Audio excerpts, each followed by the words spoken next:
Hello, beautiful soul. My name is Yulia, and I'm the voice of the podcast Love to Heal.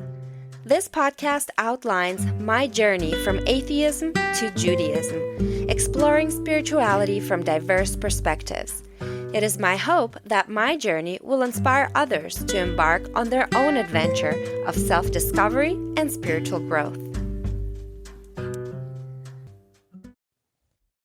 Today, I want to tell you all about the Ohel.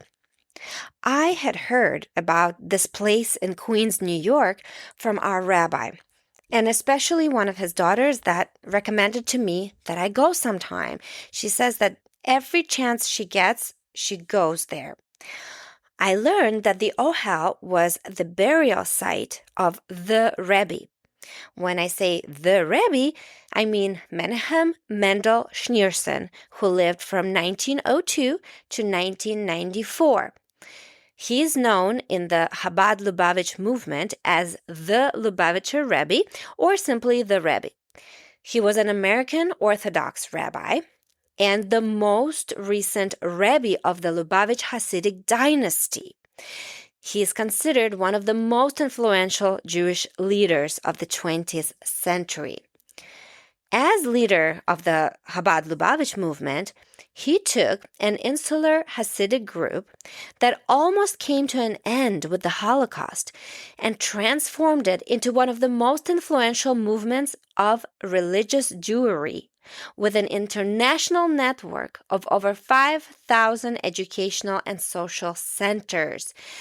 One of those is the one that I go to in Solon, Ohio. The institutions he established include kindergartens, schools, drug rehabilitation centers, care homes for the disabled, and, of course, synagogues. What's more, Schneerson's published teachings fill more than 400 volumes, and he is noted for his contributions to Jewish continuity and religious thought, as well as his wide-ranging contributions to traditional Torah scholarship. He is recognized as the pioneer of Jewish outreach. During his lifetime, many of his adherents even believed that he was the Messiah. So as you can see, he's a very special person for Jews all around the world. The Rebbe was also known for his incredible endurance. Even in his 80s, he stood for hours to bless people, to give them advice, to answer their questions. He was this sort of magical spiritual figure that could sense, for instance, if a couple should get married or not, or if someone's business will succeed.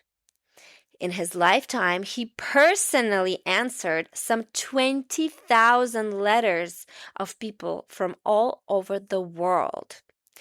And actually, a few weeks ago, I went to a book signing of a rabbi who wrote about the Rebbe and researched his thousands of letters that he personally answered to people.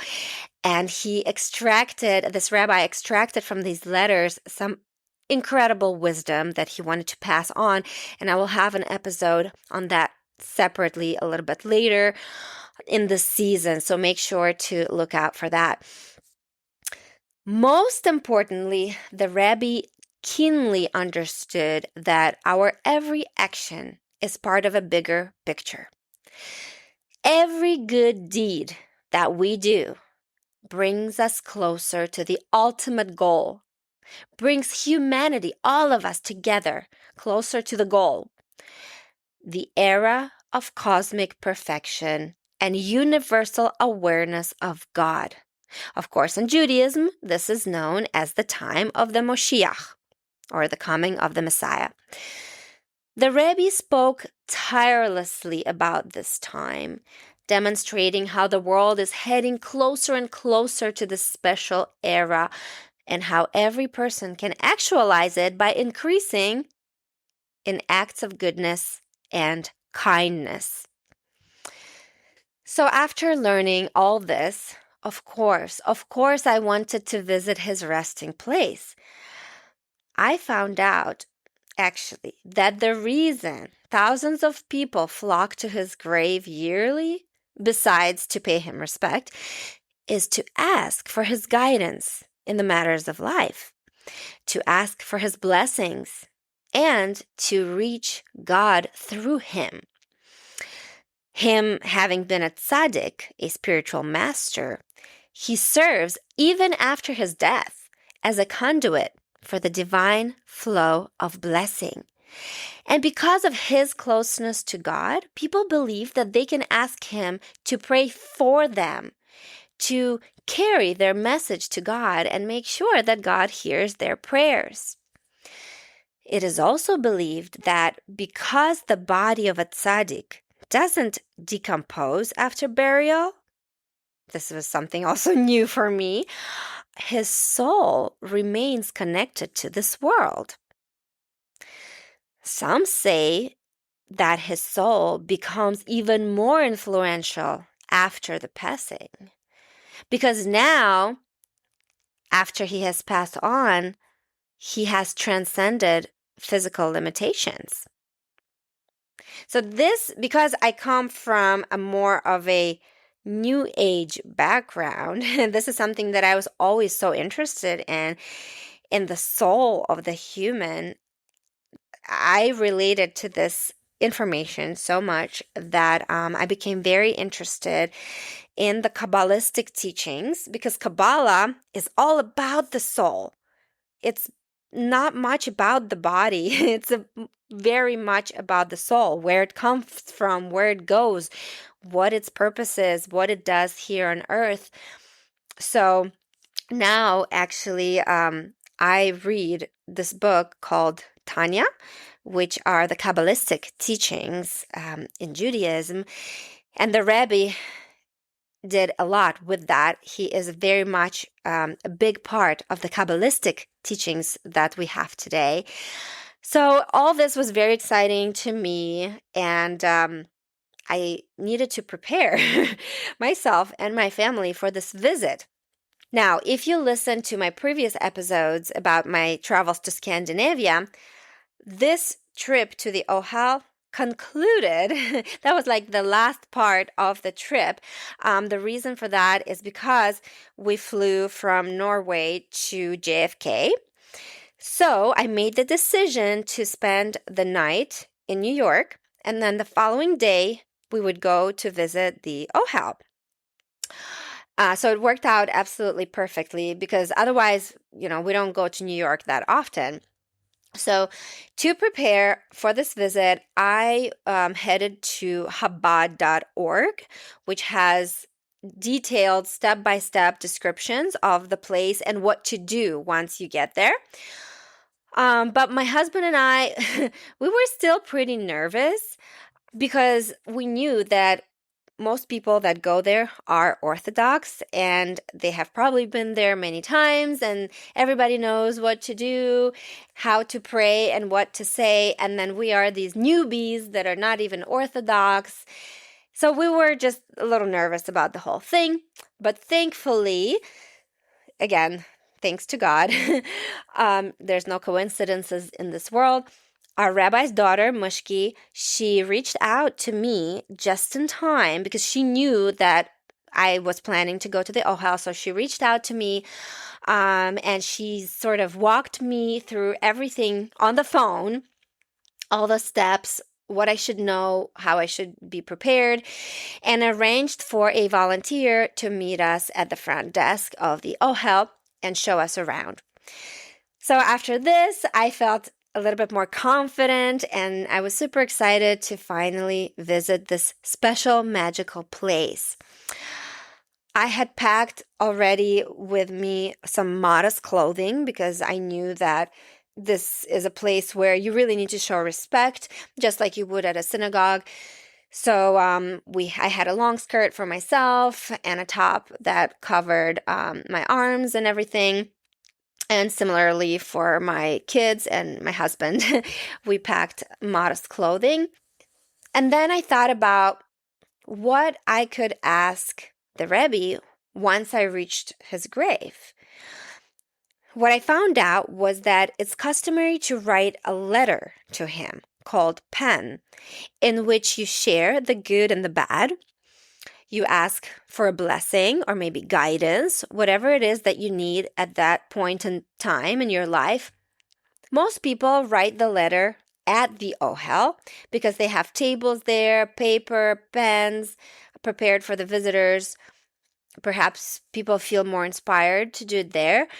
But I decided to do it ahead of time at the hotel because I had a few moments to myself when I could gather my thoughts and put them eloquently into the letter. Also, I felt like once we reached the Ohel, I would be distracted with everything going on around me and my kids, and I didn't think I could concentrate. So that's why I did it ahead of time. But like I said, if you go, you could do it there and then. On the Chabad.org website, I read that there is a specific way to address the Rebbe in Hebrew. So I copied down the words as best as I could. I hadn't written in Hebrew since college, so I was a bit rusty, but I was able to do it. Again, this is not a requirement, but it is a custom, so I wanted to do it as close as possible to the traditional way.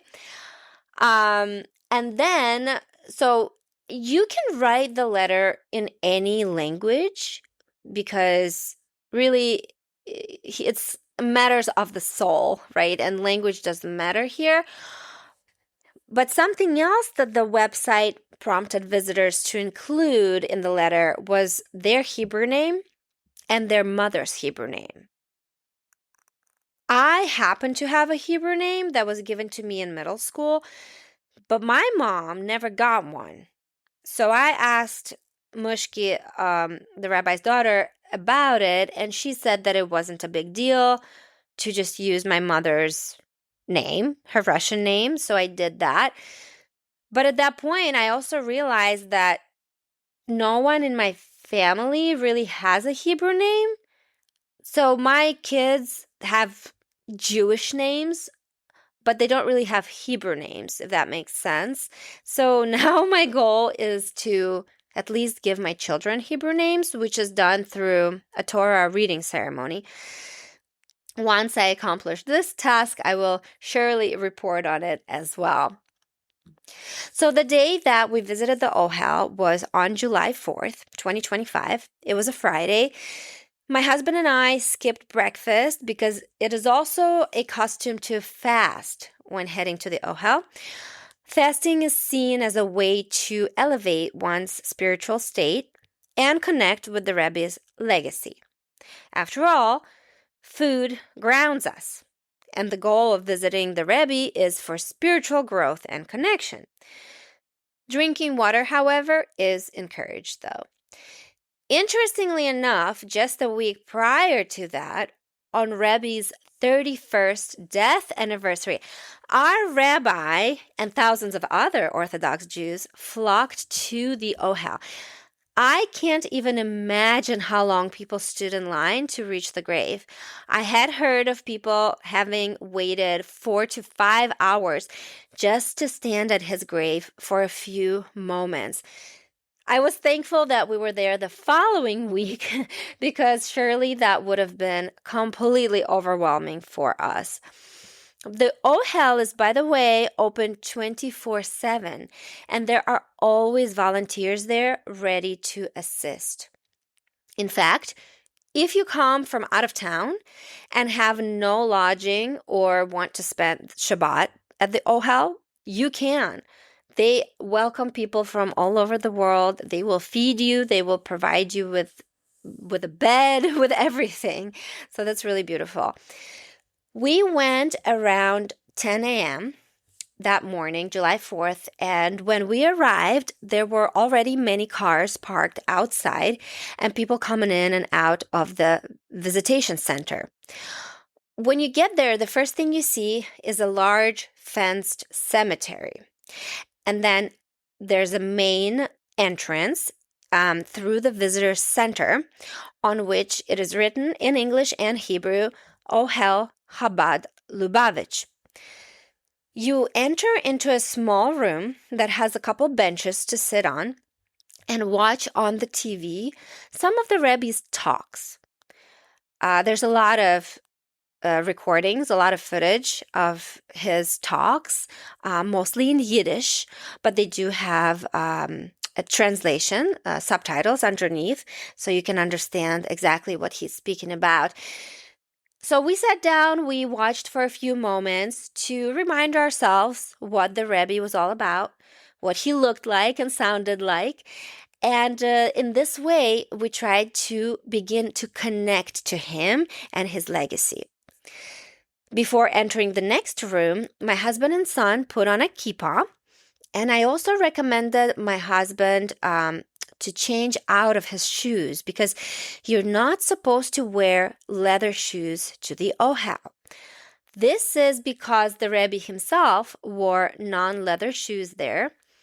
Plus, this costume is similar to the practices of not wearing leather on such holidays as Tisha B'Av and Yom Kippur, which are days of mourning and atonement. And also because this is a holy place and there is a verse in the Torah that where God asks to remove shoes. Back in the day, shoes were always made of leather, so it was important to remove the shoes before approaching a holy place. And because this is a holy place, then the custom remains here as well. And also the practice stems from a desire to show humility and a closer connection to the earth, because leather is often associated with luxury and comfort, which are traditionally avoided during times of mourning and atonement. But if you do come with these shoes and you don't feel like walking outside barefoot, or maybe it's winter or something, they do provide at the Ohel Crocs in all sizes. So this is very convenient and you can take advantage of that. The next room that we entered was a large open space with many tables set up for people to write their letters. We didn't know how long the letter was supposed to be because I didn't find that information anywhere and I didn't ask. So I wrote personally maybe 6 to 7 sentences on a small piece of paper. But we saw people sitting there at the Ohel for a while. I mean, it looked like they were writing a whole essay. So it's really up to you how long your letter is. It turns out that you're supposed to imagine that you're in the presence of the Rebbe once you reach the actual grave, as if you were in a private audience with him. And this is your time to share with the Rebbe not only your troubles, but also your successes. In fact, I read later that the Rebbe didn't like it when people came to him or wrote to him only about their problems. He wanted just as much to hear about their blessings. So when you write the pen, make sure that you share the positive too. The idea then is to take that letter to the grave, read it in a soft voice, then tear it up and throw it on the grave. But more on that in just a bit. Since my husband and I already had our letters written earlier, we let the kids write their own. It was so sweet to see my 8-year-old son asking the Rebbe for safety and luck. That day was our first day back in the United States after visiting Norway, where practically every wall on every street was covered with anti-Israeli graffiti and stickers, and Palestinian flags hung from many balconies. If you want to hear more about this trip, and perhaps you didn't hear this episode, you can find it in this season. It's called Being Jewish in Norway. And I guess it impacted my oldest quite a bit. I didn't realize this, but this anti-Israel culture of Norway, I guess it made my son feel somewhat unsafe. So he asked in his letter for safety. And then my 5-year-old, she just ended up drawing something for the Rebbe, which is fine too. As long as they had this experience and they know the costume, perhaps the next time we go, they will know exactly what to do. So it really didn't matter exactly what my kids wrote. I just wanted them to have this experience. After writing the letters, I went over to the front desk and there was a volunteer that explained to me exactly what we needed to do.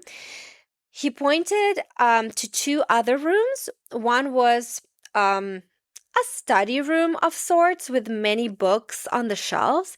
I could see men and boys reading and praying in there. And then the other room was a communal lounge where kids were having snacks with their moms. He also pointed out the kitchen and the restrooms. And then he gave me and my husband a prayer book. They, by the way, have the books, the sidurs, the prayer books, in many languages. They have it in Hebrew, English, Russian. I think I saw some in Spanish as well, and maybe other languages. We opted for the English, and the volunteer opened the book to Psalm 124. This is often referred to as the Rebbe's chapter. He also recommended that after reading the psalm, we find the chapter corresponding to our age, except you go one number up. He explained that in my case, for instance, I'm 38, but technically I've already completed the 38th year. I'm actually living in my 39th year. So then I would find in the prayer book, chapter 39, and read it softly out loud at the grave.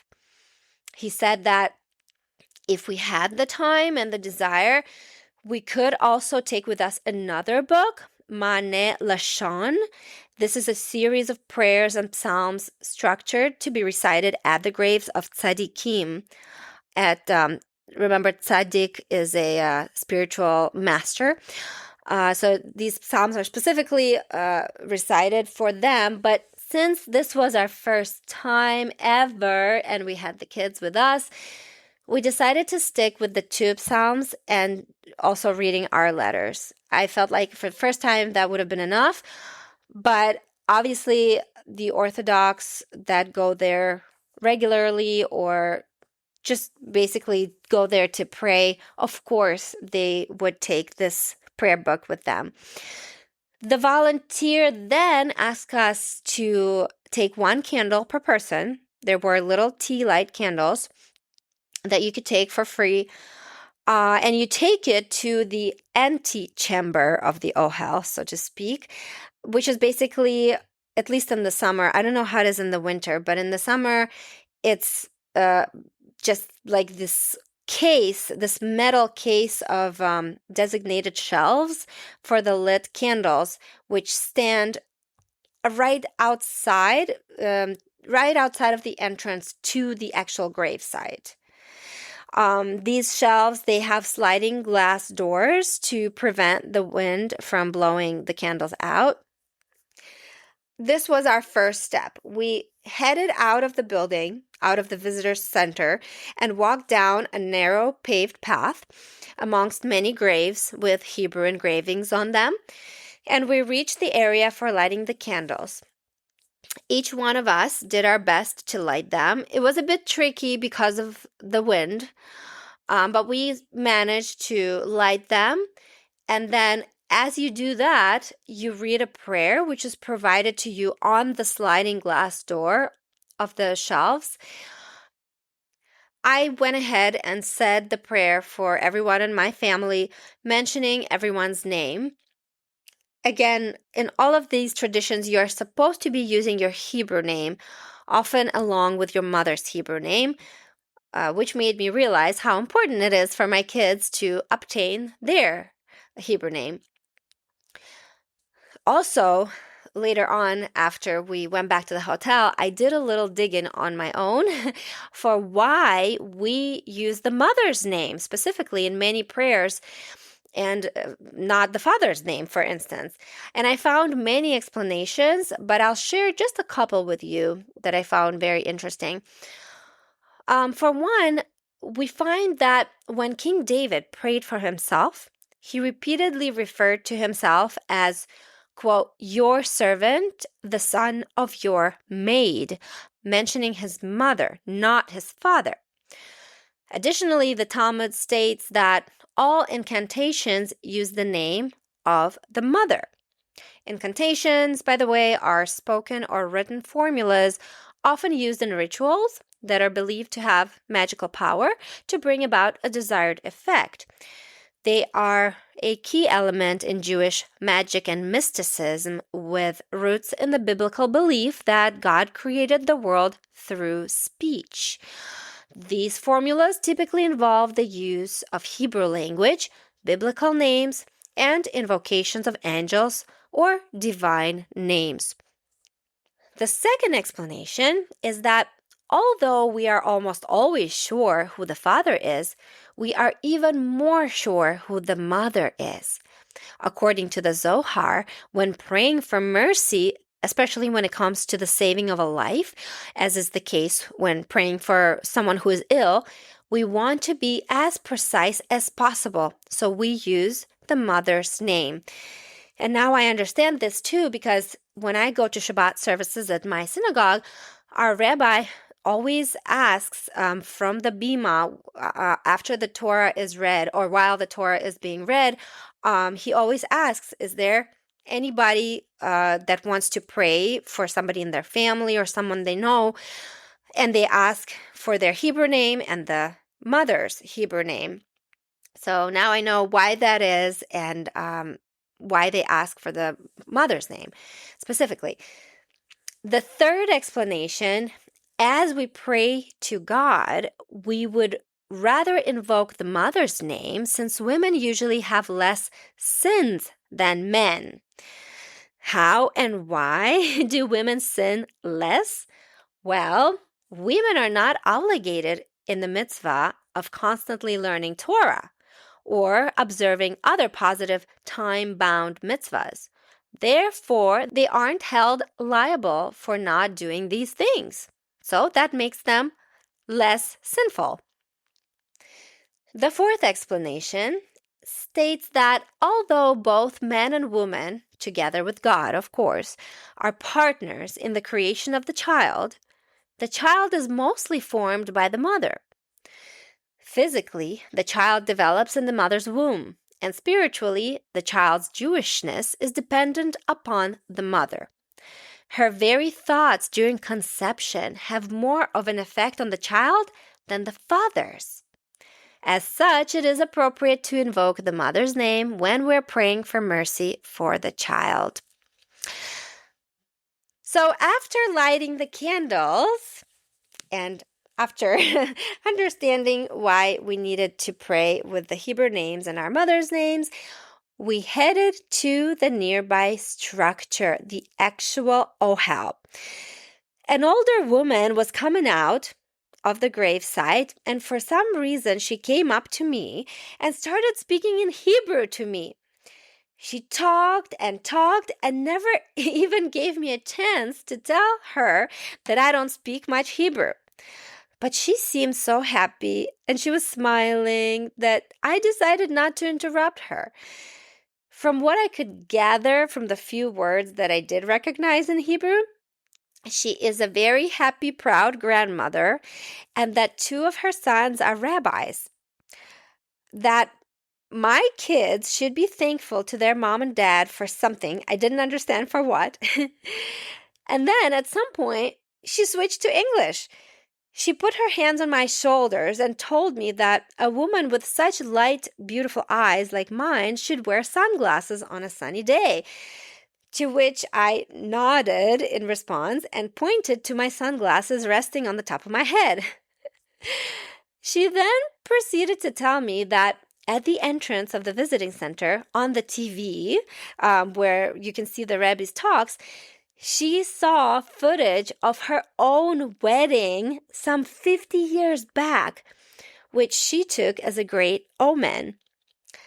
Smiling and with great energy, she continued to walk out of the cemetery before I could even respond with a full sentence. I must have mumbled something to her, but I don't even remember exactly. She took me by surprise. But it was very sweet of her to stop and talk to me, and I took her as a kind of omen for myself. She made me feel sort of welcome and at home, and that felt good because that was my first time at the Ohel, and I didn't know what I was doing. And like I said, most people that visit the Ohel are Orthodox, and my family is not, so I wasn't sure how we would fit in, but she made me feel very welcome.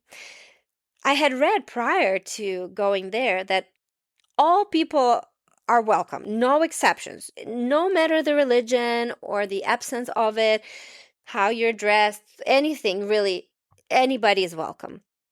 And indeed, once there, we did see people that were dressed in regular clothing, some wearing short sleeves, shorts, women in pants. So it really wasn't as intimidating as I expected.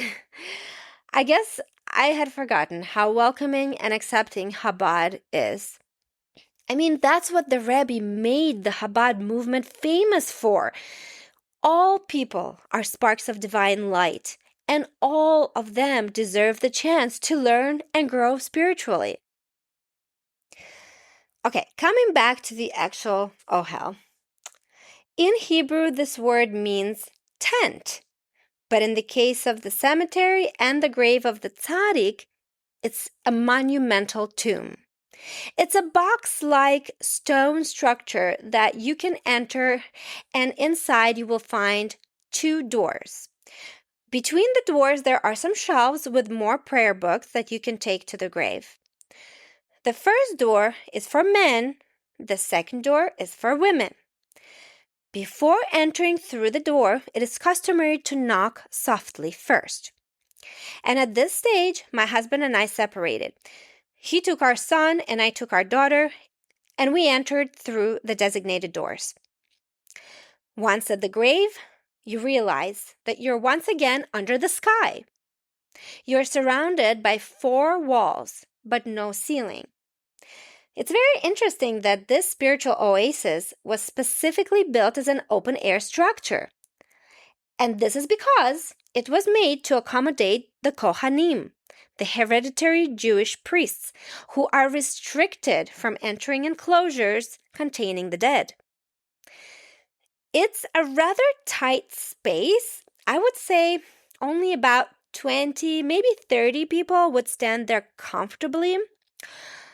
Maybe less, because from what I can remember, there were maybe 15 people there, and it already felt a little crowded. So it's a fairly small space. I should mention too that although the last Rebbe of Chabad, Menachem Mendel Schneerson, is why most people go to the Ohel, right beside him in the Ohel, in the structure, is buried his father-in-law, who was the Rebbe prior to the Rebbe. So basically, you are standing at 2 graves, surrounded by stone border, rising up to about your midsection, like to about your stomach maybe. So people stand all around, women on one side, men on the other side, and pray. Some are reading the prayer books, others their letters. Many women cry. I must admit, I also teared up when I read my letter, and also when I read the psalm corresponding to my age. I have to say that when I read the Psalm 39, I was taken aback by how relevant it was to me at this stage in my life. I will conclude the episode with that psalm, but for now, I will explain a little bit its meaning. I took the first line rather literally when I read, quote, "I will guard my ways that I may not sin with my tongue," end quote. When I read this, it's like my stomach sank. I teared up at that point, and I made a vow right there and then to never say a bad word about anyone in this life ever again. I told myself, No more judging, no more gossip, no more swearing. Nothing negative that could affect another life should leave my lips. Of course, the next step is to tidy up the thoughts too, and that takes constant practice and mindfulness. But I must say, when you are consciously living in God's world and in His presence, it does become easier. I'm experiencing that more and more every day. Then the psalm goes on to explore the themes of human mortality, the brevity of life, the struggle with sin and suffering, and the importance of trusting in God. After reading the prayer book, I took out my note, I read it, trying to imagine myself in the presence of the two tzaddikim. Then I tore up my note and I threw it on top of the grave, on top of what looked like thousands of other letters already piled up there. I stood there for a few more brief moments, as long as my 5-year-old daughter allowed me, before she started pulling me away. And this moment reminded me a little bit of when I stood at the Western Wall in Jerusalem, how holy that place was, how connected I felt to Judaism at that point. It was a really, really special moment. And similarly to the Western Wall, I was supposed to walk away backwards because you're not supposed to turn your back on a holy site. But I completely forgot. And I just turned around and exited the Ohel, and then I felt really bad about it. But my husband told me, listen, it's your first time. It's not a big deal. You didn't mean to do it. So that was a little bit of a mess up there. But when my whole family came out together, we also went to the nearby grave of the Rebbe's wife. She's buried right next to the Ohel, outside of the structure. There were a few letters held down by stones there as well, which was interesting. After spending a moment there, we went back inside the visitor center. And what you need to do, the first thing, is wash your hands to remove the spiritual impurity contracted through being in the presence of death. After that, you can get a coffee or tea. You can get an apple and cookies, which is exactly what we did to break our fast. The kids didn't fast, but they were very happy to try out some kosher cookies. That was nice. Finally, it's also a tradition to leave some money in the tzedakah, which we had the kids do. There's no amount too small. What matters is the act of giving. After leaving the Ohel, I wondered how my questions to the Rebbe would be answered. I had read that he always finds a way to answer you. One of my questions to the Rebbe was if I'm on the right path in life, if I'm on the right career path specifically.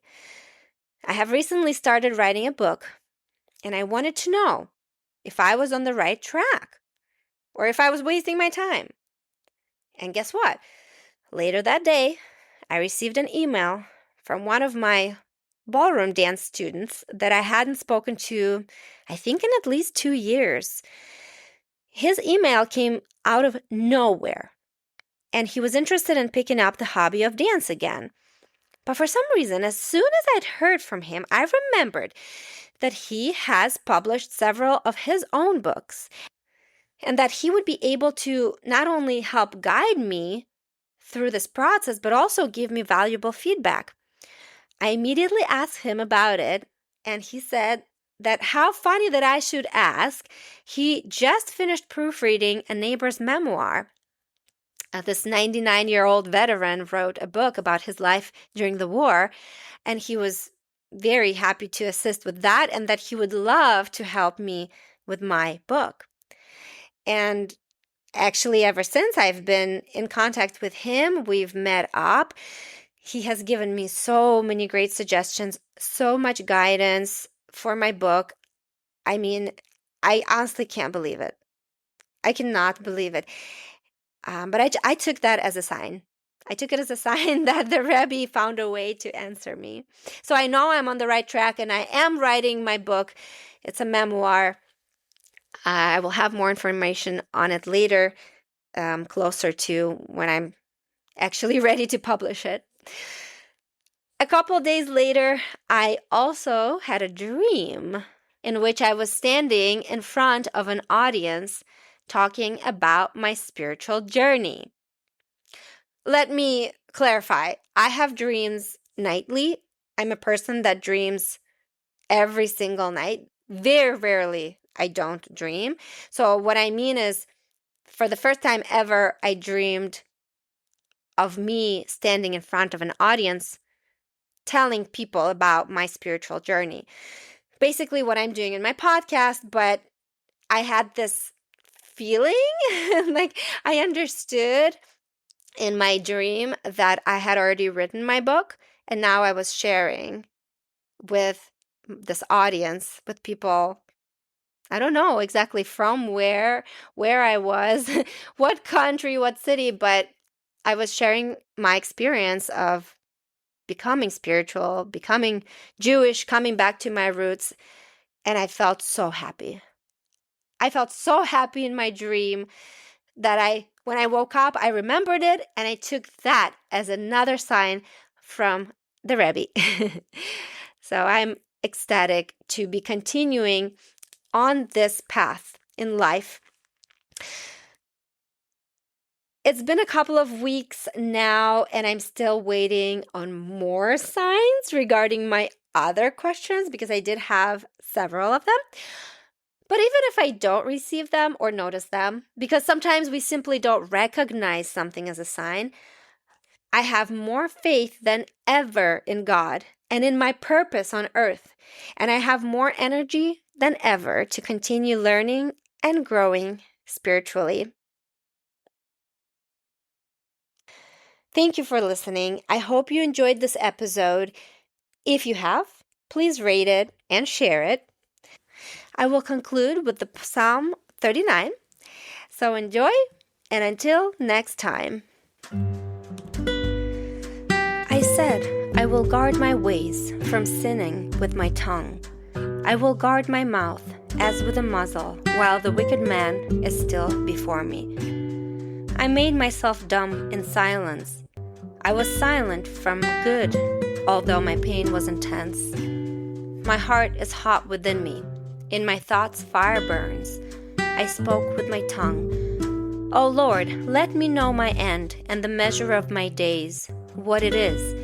I would know when I will cease. Behold, you made my days as handbreadths, and my old age is as naught before you. Surely all vanity is in every man. This is his condition forever. Man walks but in darkness. All that they stir is but vanity. He gathers, yet he knows not who will bring them in. And now, what have I hoped, O Lord? My hope to you is, save me from all my transgressions. Do not make me the reproach of an ignoble man. I have become mute. I will not open my mouth, because you have done it. Remove your affliction from me. From the fear of your hand I perish. With rebukes for iniquity you have chastised man. You have caused his flesh to decay as by a moth. Surely all man is vanity forever. Hear my prayer, O Lord, and hearken to my cry. Be not silent to my tears, for I am a stranger with you, a dweller as all my forefathers. Turn away from me, that I may recover, before I go and am here no longer.